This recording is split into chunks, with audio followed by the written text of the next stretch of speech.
It was midnight in Cape Town, South Africa, the night before a 35-mile, 2 oceans ultramarathon. I needed my rest, and I was sound asleep when the phone rang. Hello? Craig? Mom? Oh, I didn't mean to call you. I must have pushed the wrong button. We spoke briefly and I said, it's pretty late here, it's midnight. Oh, I wondered what the time difference was. How many of you have heard the expression 95 going on 5? If you have aging parents, maybe you've come to understand the childlike innocence and honesty. In a previous speech called Club D, I asked the question, if you could join Club D, that's D as in disease, in which 1 out of 2 people die of heart disease, stroke, and cancer, or you could join Club H, that's H as in health, in which these diseases are virtually unknown and you'd be healthier in every other way, which club would you join? My immediate blood family is a member of Club D. My dad was diagnosed with coronary artery disease when he was 67. He's 90 today, and just a shell of who he was previously, both mentally and physically. He's got short-term memory loss, very weak physically. My mom is exhibiting short-term memory loss issues. My younger brother passed away from cancer about 4 years ago. During that speech for Club D, I talked about death rate statistics from heart disease, stroke, and cancer. By the time people are in their 30s, heart disease, stroke, and cancer become a significant portion of the death of those age groups. And by the time you're in your mid-50s, 1 out of 2 people in your age group at 55 and older die of heart disease, stroke, and cancer. I had a couple of messages, takeaway from that graph that I showed in the Club D speech. One is, these diseases do not just occur overnight.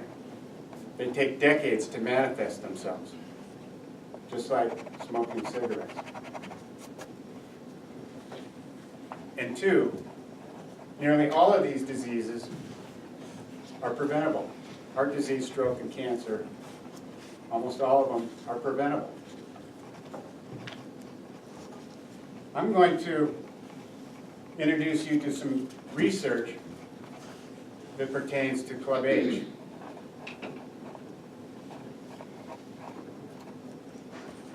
If you're in Club H, the goal is to be healthy physically and mentally until you pass away at an older age. It could be any age. Here's a guy running at age 101. And how many of you remember Jack LaLanne? The guy they named Jumping Jacks after. How many of you knew that?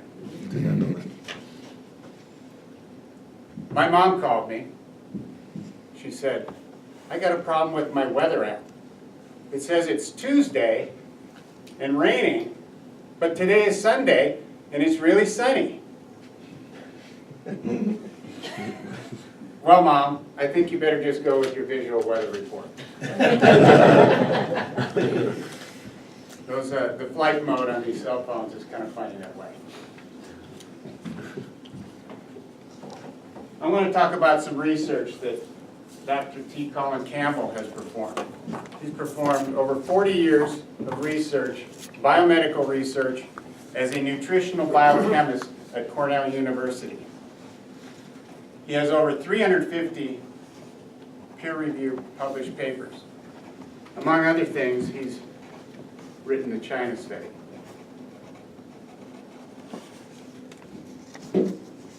And in order to talk about his research, I've got to introduce you to some terms. The first is foci.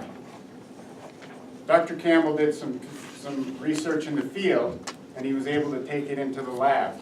And foci are clusters of, precursor clusters of cells that grow into tumors, which can become cancer.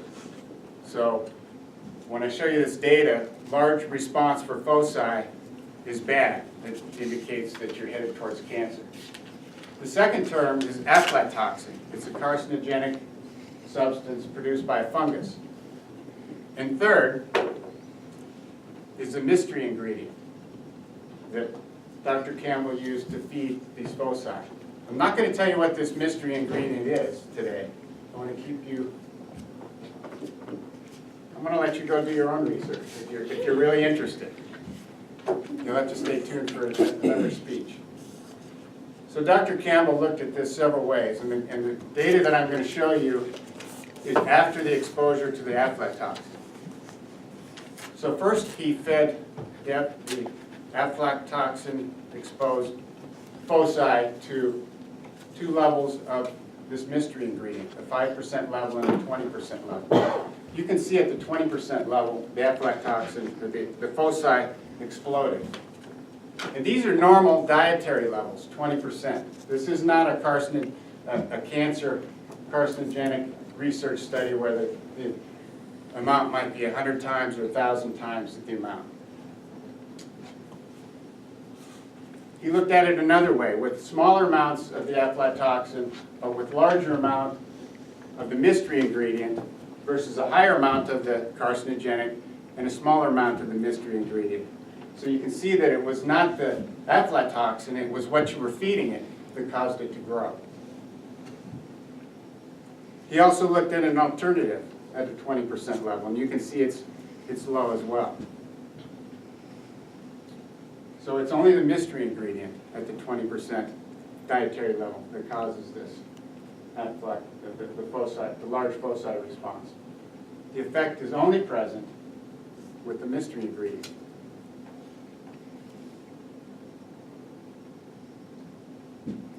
My mom called Sunday. She said, we need to get a hold of Wells Fargo and talk about my 401k account. I said, Mom, it's Sunday. I think they're closed.